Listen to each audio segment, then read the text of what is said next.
Okay, I don't know what that mouse is all about, but I guess we're just gonna live with it.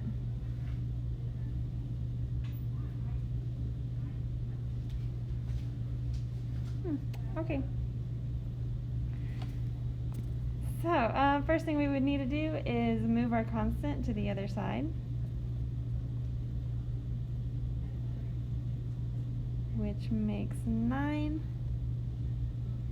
Then we're going to split this inequality, so we get x plus 3 is greater than or equal to 9,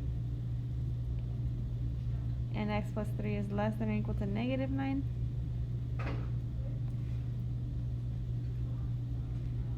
Then we minus the 3. Okay, so we get x is greater than or equal to 6. Same thing on the other side, and we get x is less than or equal to negative 12. Alright, so then we say to ourselves, can we have a number that is both greater than 6 and less than negative 12? And if you're not sure, well, we draw our number line, and the number line is actually very useful for interval notation. So I'm going to go ahead and draw it out, even if you don't need it. So if x is greater than or equal to 6, so fill in the 6 and to the right, because those are my greater numbers. And then x is less than or equal to negative 12. So here at negative 12 and to the left, because those numbers are less than negative 12. Alright, so I see that my shading is away from each other. So that means I would just put the word or in between my two answers, and this would be my solution. So that's my solution in inequality notation. Now let me write my solution in interval notation. So remember, interval notation is with the parentheses and brackets. And if you look at this as just being the domain, because it's only x, then I just need to state that it starts here at negative 12 and goes left forever. And then this part starts at 6 and goes right forever. So I'd have to write it separately. I'll start at negative infinity because that's the lowest. And then it goes to negative 12. And I'd have to use a square bracket around negative 12 because I want to include that value because it is a possible solution. Then U for union, and I'll start again here at 6 with a bracket again, comma, and then go towards infinity.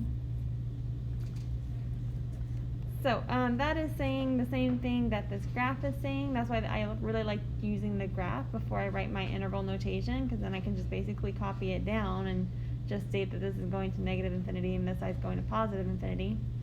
And this is the same thing in inequality notation.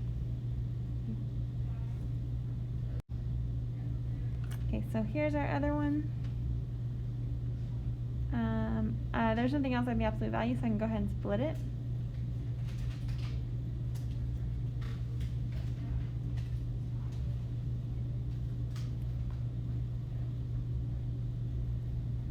Alright, I would add the 3.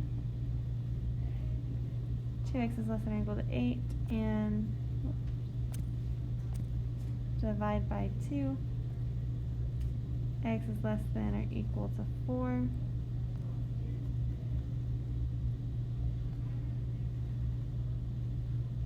That one's negative 2, and divide by 2. X is greater than or equal to negative 1. Alright. I make a number line. Here's 0, 1, 2, 3, 4, negative 1. I have a filled in circle again at 4. X is less than 4 is that way. And then I have a filled in circle at negative 1. X is greater than 1. Greater numbers are to the right. So I end up shading in the same area this time.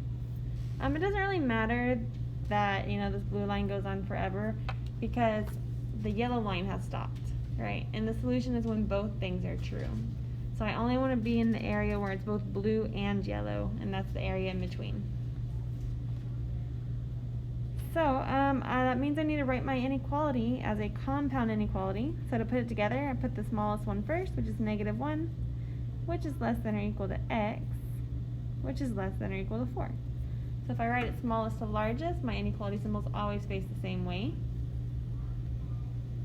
And then to write this in interval notation, Well, my answer starts here at -1 in a square bracket because it was equal to, or a closed circle, comma.